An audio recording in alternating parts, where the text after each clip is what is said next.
Екатерина II, наряду с Григорием Распутиным, это один из самых экранизируемых и обсуждаемых персонажей российской истории. Для иностранцев это своеобразный секс-символ, как, собственно, и Григорий Распутин. И превращать свою жизнь в красивую историю начала, собственно, сама Екатерина II. Взять хотя бы ее собственноручные записки. В них очень точно прослеживается романный дискурс. Про Екатерину было снято множество фильмов и сериалов, как российских, так и зарубежных. Но сериалу «Великая», который сняли в 2020 году, удалось то, чего не удавалось предыдущим – вызвать невероятное возмущение российской публики. «Великая» продолжает славную традицию, возрожденную еще смертью Сталина и кроликом Джорджа. Мол, как вы посмели покуситься на наше все? Итак, что же больше всего возмущает наших сограждан в телесериале «Великая»?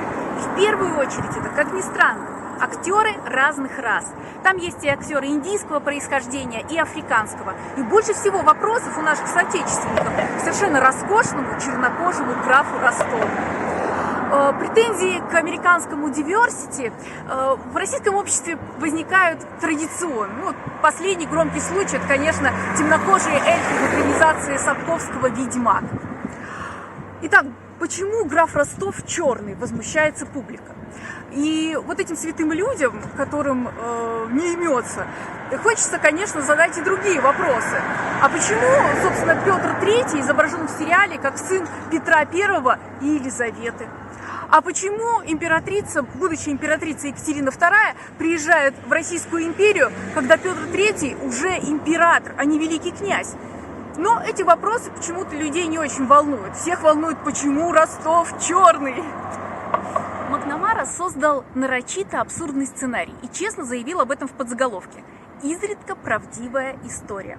Гораздо интереснее смотреть этот сериал и вычленять точные исторические попадания, которые там присутствуют. Этим мы и займемся.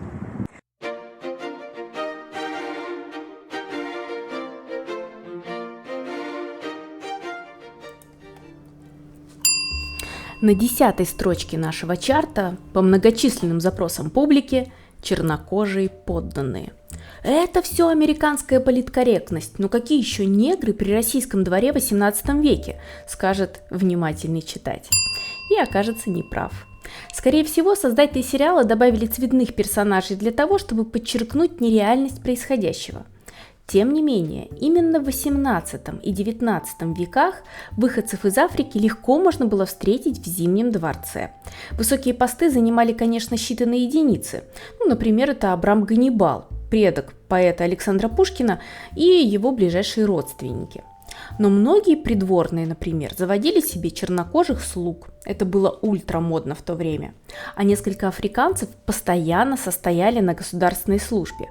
При Екатерине II их число доходило до 10. Должность официально называлась «араб высочайшего двора». И это были привилегированные слуги. В частности, они получали повышенное жалование. Самым колоритным персонажем сериала получился император Петр. Многие его черты создатели «Великой» передали верно. В сериале номер Петра не указывается нарочно. Во вселенной Макнамары он неожиданно является сыном Петра Великого.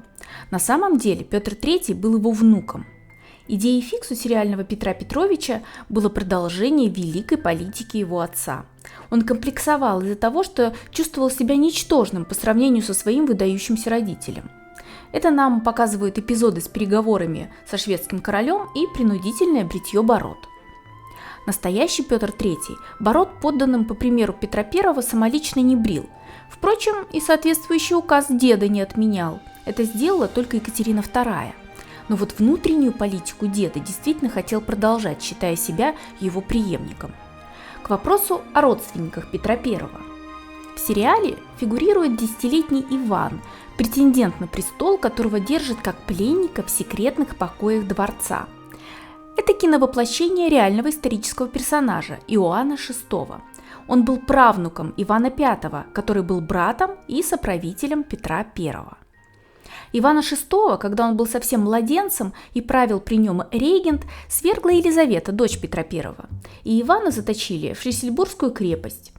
Для Екатерины II он был невероятно опасен. Представьте себе, приезжая иностранка захватывает престол, уничтожает легитимного правителя. И тут есть готовенький, совершеннолетний, образованный и законный претендент на престол. Да-да, в крепости Ивану давали образование. А теперь следите за датами. В 1762 году Екатерину короновали, а в 1764 23-летнего Ивана убили в крепости. Совпадение? Похоже, что да. На протяжении всей истории заточения Ивана пытались освободить. У стражи была жесткая инструкция. В случае, если будет реальная опасность освобождения пленника, нужно его немедленно убить. В 1764 году охрана эту инструкцию выполнила. Это совпадение сыграло на руку Екатерине. В сериале она также не хочет убивать мальчика, хотя и понимает исходящую от него опасность. Его убивает тетушка Елизавета, без ведома Екатерины. Одной из важнейших реформ Петра III, которая продолжала политику его деда, стала секуляризация церковных земель. Этот момент хорошо отражен в сериале. Помните, как он не дает Архи присвоить кусок дворянской земли и запрещает это делать впредь?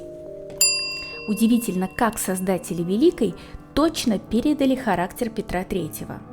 Прусский посланник барон фон Мардефельд писал о нем: «Великому князю 19 лет, и он еще дитя, чей характер покамест не определился.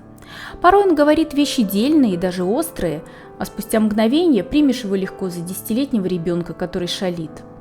Он уступает всем своим дурным склонностям. Он упрям, неподатлив, не чужд жестокости, любитель выпивки и любовных похождений, а с некоторых пор стал вести себя как грубый мужлан». В сериале сложный характер Петра объясняли психологической травмой детства. Настоящие причины детскости императора нам неизвестны, но факт остается фактом. В воспоминаниях современников он предстает большим ребенком, чувствительным, доверчивым и даже добрым, чрезвычайно деятельным, увлекающимся, но при этом жестоким, ограниченным, злопамятным и мстительным. У Петра, как в сериале, так и в жизни, было множество любовниц, которых он совершенно не скрывал от своей жены Екатерины. В своих воспоминаниях она писала: «Через 2 недели после свадьбы он мне сказал, что влюблен в девицу Кар, фрейлину императрицы. Увлекся ненадолго в Ревеле некой Цедерспар. Он не преминул по принятому им обычаю поверить мне это тотчас же». И так далее, и так далее. На 5-й строчке нашего чарта расположились отношения Петра и Екатерины. В жизни они складывались также непросто. Петр открыто заявлял, что не любит свою супругу, доходило до открытой вражды.